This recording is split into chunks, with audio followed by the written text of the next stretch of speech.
It's actually a good thing because it really highlights that it can affect anyone at any time. Even if you're in a board meeting, you could literally just crash for no reason. You're thinking, why? We started talking, the cameras rolled, and I literally was just like...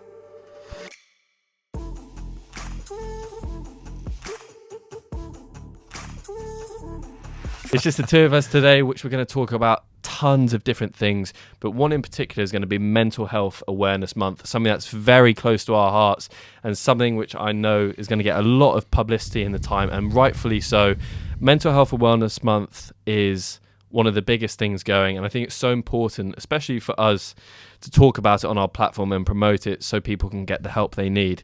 I just wanted to start off and talk about Mental Health Awareness Month. When did you start talking about your mental health? We haven't actually discussed this before. Yeah, really good question. I think probably I remember doing a Facebook post which Jamie Clemens, who we're going to have on coming on soon. Yeah, we're gonna, yeah, I can't wait for that one. I think he messaged me on Facebook around, I think it was 2018.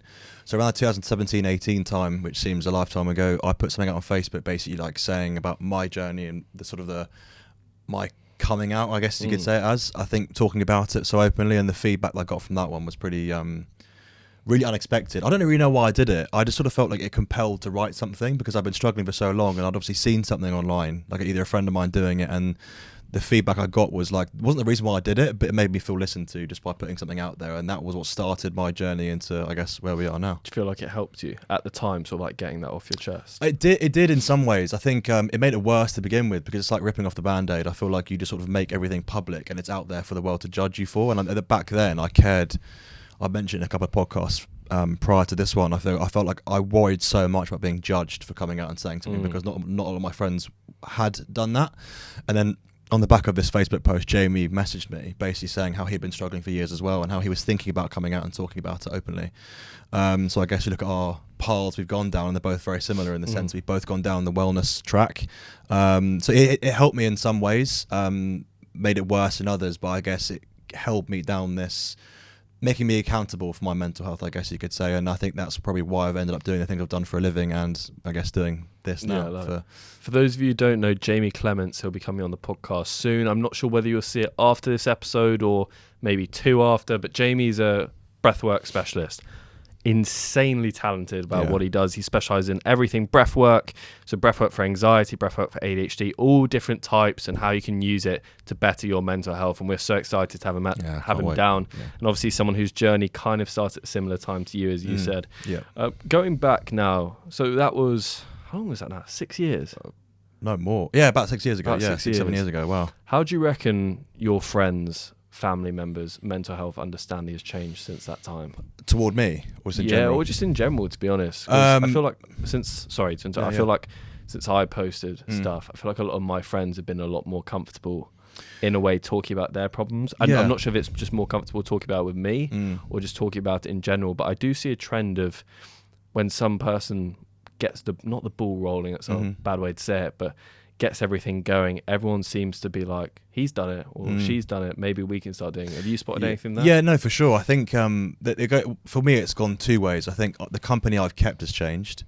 Since then I've tended to, a bit like me and you, and how our relationship sort of grown since, despite our, we aren't from the same friendship group, we obviously play rugby, but we're sort of worlds apart in age and where we've grown up and stuff, and yet the company I keep has definitely changed since then. But to answer your question, I feel that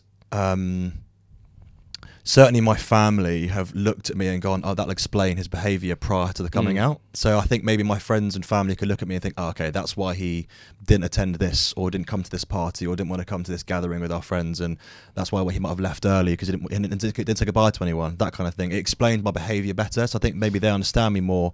And secondly, I think my friends who, prior to, a bit like Jamie, seeing my thing, not that I inspired Jamie to come out and talk about it, but certainly seeing me helped him maybe pluck up the courage to do it, maybe seeing someone who's very similar to him in many ways. So certainly my friends, my family, and maybe the company I've kept has altered as well. So I feel like I've maybe kept my distance from people who I felt weren't good for me, and maybe stuck around people more like yourself who have similar interests and maybe have more empathy around the whole mental health space, which I guess we'll come on to at some point today. I think the one thing with you I find is like when we go out for food or whatever is you don't drink. Yeah. And I feel like a lot of friendship cultures, a lot of after work cultures. Rugby is heavily revolved around drinking, going to the pub.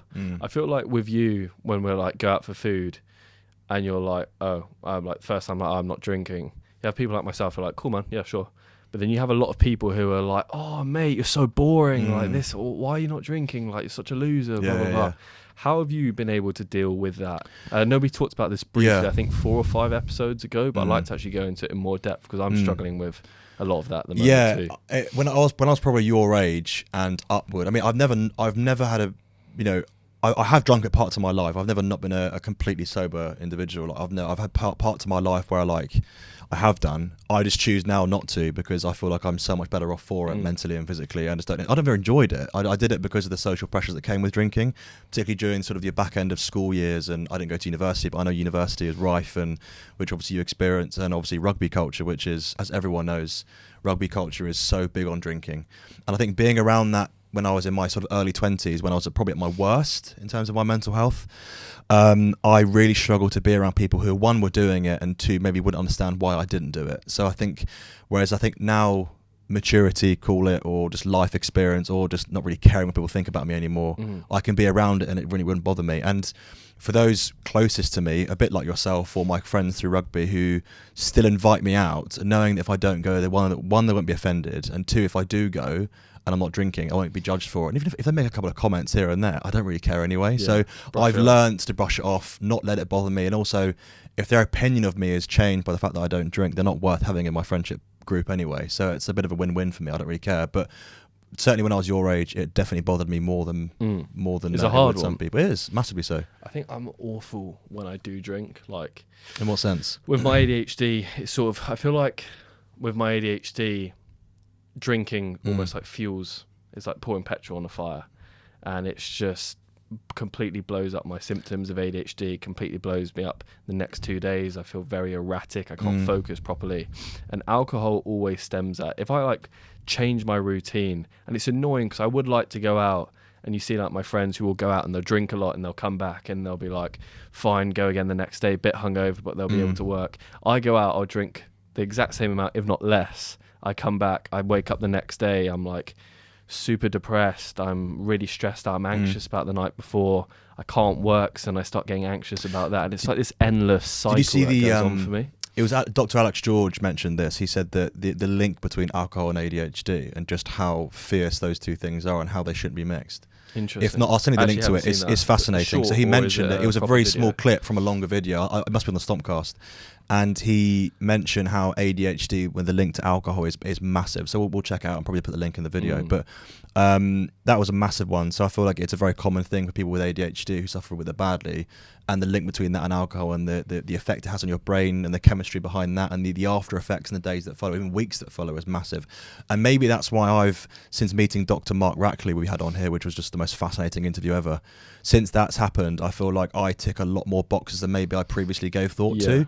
So maybe my I'm not labeling myself as that or diagnosing myself as ADHD, but I feel like I tick a lot more boxes. So maybe that's why alcohol doesn't agree with me either. So I've sort of stumped on your question there a little bit, but I feel like it's a really linked thing, ADHD and booze. It's hard. Yeah, it's very hard. Yeah. It's one of those things where you kind of want to feel normal, but then you can't. And that's kind of an annoying thing where it's completely out of your control. But if you're not feeling normal, you have different aspects which, you know, in the way you think, or the way, in my case, the way I think is very different to the way other people think. So there's a lot of benefits to it. There's a lot of negatives to it, but almost feeling like not a social outcast, because that's the wrong thing to say, because I have some amazing friends and they're always very good with me and stuff if I do go through those things. But it's like not being able to do what the average person can do really messes with my head. And I think that's one of the things which is very misunderstood on the ADHD side of things, and why it's so important that ADHD will be a big topic coming into the Mental Health Awareness Month. And coming on to the Mental Health Awareness Month, we just talked about ADHD then. We got asked a question the other day by a listener, and we actually thought it was probably the best question we'd ever been asked. And it was, which mental health issue do you think is most misunderstood and why? And Joe and I mentioned this before, and we were both like, we could talk for ages on stuff. But if we're going now from your point of view, if you're listening to this as well, comment below what you think is most misunderstood. We'd love to talk about it, love to hear other people's views. But for the time being, what would you say is if you had to pick one, I think they're all quite misunderstood. Yeah, if you had to pick one. It's a really see hard. you thinking. It's a really hard one. I think anything involving, this is going to be sound like a cop out, like I'm sitting on the fence slightly, but I think anything involving young people can be always misunderstood because you can always link it back to teenage hormones and the fact that, like, you know, when you were in your early teens suffering with ADHD, how old were you when you got diagnosed? Like properly diagnosed. 15, 16. Okay, so you were I was quite late. You were quite late. So I think during those sort of prepubescent years into your early teens, you might have mistaked a lot of the characteristics you have of ADHD now on just being a prepubescent teenager and being a bit erratic and being a bit immature, which you can put down to being a teenager. So I feel like anything involving young people is so much more difficult to diagnose because you can link so many different sort of attributes of that one thing, whether it be ADHD or bipolar.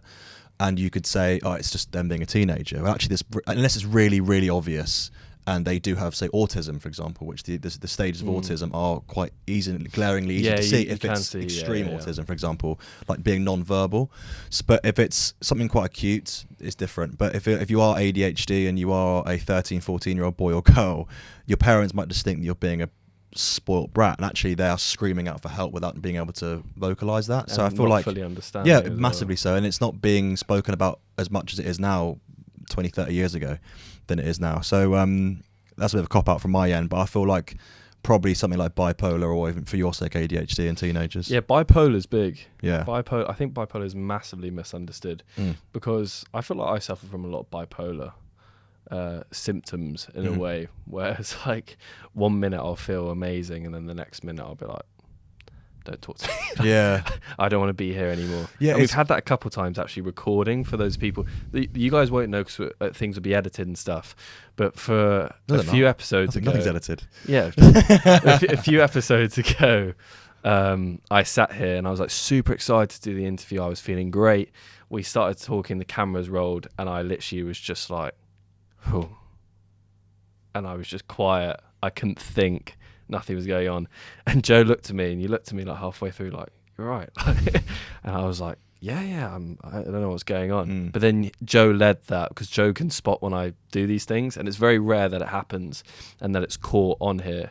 But just the fact that it does happen, there was no rhyme or reason for that to happen, just shows all these things are like very misunderstood. I don't know why that happened. It could be bipolar of some kind. It could be, overly stressed about things before. But I think it's very interesting. It could happen to anyone at any time. I was on cloud 9 when we came in here, and I just crashed completely as soon as the cameras went on. I think that's twofold. One, I think it's actually a good thing because it really highlights that it can affect anyone at any time, and there's no particular rhyme or reason as to why that happens.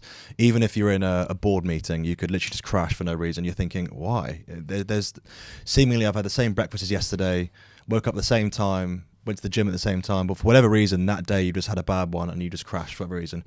Secondly, I think that there's so much overlap with the diagnosis of things as well, which can again make it really confusing. So that is so confusing. There's so much overlap with things, and I see basically mental health, and this again might be controversial, unless you are so acutely over here somewhere in the autism spectrum, for example. I feel like mental health is basically it's not linear. It's one line of something, and you're just somewhere in between, and you might have a couple of characteristics of, say, someone who has autism or ADHD or bipolar, whatever. But I feel like we all just tick a few boxes, and it just depends how extreme you are of that thing. So I feel like in your case, you might not be bipolar, but your case of, or your version of ADHD just has those characteristics of that thing. So as long as you're able to normalize yourself and just go, okay, some days I'll be better than others. Some days you're way higher than anyone else could be, if that makes sense. That's true. I would far rather be like you than I would be just level the whole time, flatlining the whole way through life. And you have to take the rough with the smooth, and on the good days know that you'll have worse ones, and on the good days it's great, but then you know that on the near horizon you might have a bad one. But I feel like it's just taking the rough with the smooth, and on bad days just maybe being accountable for that, and then also letting those around you, like myself or Meg or your parents closest to you, go, right, I'm having a bit of wobble today, just be aware of that. And if I seem a bit flat, it's nothing to do with you, I'm just having a bit of a bad one. It's funny how it happens. This is the next part I wanted to come on, is the most misunderstood thing, in my opinion, is anxiety. And anxiety is a weird one. We're not anxiety experts, but this is just from my subjective point of view, is statistically, anxiety affects 18.1% of the population every year. And anxiety disorders are highly treatable, yet only 36.9% of those suffering receive treatment. And it just comes back to a point where it's like, I get anxious a lot. It's just, I think it's different between being anxious and having an anxiety disorder. How do you tell the two? And I think if you're a parent of someone, of a child who has that, is your child very anxious? Is your child got an anxiety disorder? Do you have an anxiety disorder? Or are you just anxious because work's tough, because financially you're struggling, socially you're struggling? And I think that's like incredibly misunderstood. Yeah. And a very, very hard one to properly diagnose. It is. I wouldn't say it's impossible to diagnose, because or near enough, because I feel like everyone can be anxious. Everyone has the capability to being anxious, and the levels of anxiety you feel in yourself are very similar to when you feel excited. So it's very similar chemically. I feel like some people just suffer way worse than others, and it's also the parenting of a child. If your child, boy or girl, whatever, is suffering with it all the time, and it's sort of not really conducive with what's around them. If you go into an exam, you're going to be anxious, you're going to feel nervous, and you're going to feel the butterflies in your stomach. That's very normal. Or before your driving test, that's very normal. That doesn't mean you have the anxiety. No, exactly. So everyone can feel and experience anxiety. Everyone does through their whole life. No one goes through their entire life existing, which is why I'm surprised those numbers are so low. I think you said 18.1%. 18.1% of people. That's like nearly 1 billion people, though. Still quite a lot. Yeah. What do you mean? Globally, you mean? Is it? Yeah. Oh, okay, fine. Yeah. So I think, I hope. it's still lower than I thought it would be, because everyone experiences it in their lifetime. However, it's like you say, there's a huge difference between feeling anxious and having anxiety disorder. Like you say, it's almost impossible to be able to sort of distinguish between the two. I feel like it's just the how often it happens to someone that maybe we'll be able to determine, and maybe the variables around them aren't really conducive with feeling anxious, that maybe makes them feel that way. A bit like when you and I were sort of in our teens and early 20s, that's sort of how you can decipher it. I think it's kind of hard as well, because you have, just off the top of my head, you have like panic disorder, so like a panic anxiety, generalized anxiety disorder. You have, what's the other one? Social anxiety, which I think is actually massive. I actually see that in a lot of my friends, and I get like that sometimes. I'm like that, yeah. And you go into a social situation and you're really struggling. That must be really hard. I've actually seen a few TikToks. I'll try and find the link. If I can find the link, I'll attach it below, of this guy who has social anxiety, and he sort of documents his journey. I've seen that. And he like has to write things down on a piece of paper. So if he goes to a drive-through, he'll have in that's so annoying. What's that called? Where you have the sun visor that comes down. Do you know what I mean? Yeah, I know what you mean. Yeah. Everyone listening knows what I mean. Yeah. He'll have writing in there. So when he goes to the drive-through, he takes it out and he goes, "Hi, I'm so-and-so. Can I please order a Big Mac?" And if he messes up like slightly on one word, or if the person taking the order is like, "Can I get a different thing? Can I get you something else?" And he hasn't got it written down, he's like, like panicking, and then drives straight off. Yeah, that's tough. And it's just like, that's actually crazy to think about. Is that's a proper disorder, but there can be, again, there's spectrums to all these things. I think that's the hard thing with anxiety, and that's why, in my opinion, I think it's one of the most misunderstood, and arguably one of the most difficult things. Yeah, absolutely spot on. To properly diagnose. Yeah, massively so. Hi guys, Joe here. Hope you enjoy part 1. Don't forget quickly to like and subscribe our stuff. Really, really helps the page massively. Here's what you can expect to find in part 2. Enjoy. People feel like they don't have time to do things, but it's when you're feeling good, can you go and research it more? I'm a big believer in you have to actively go and sort these things. If there's a problem, figure out what that problem is. Don't limit yourself by what someone's told you. You can push yourself and go further.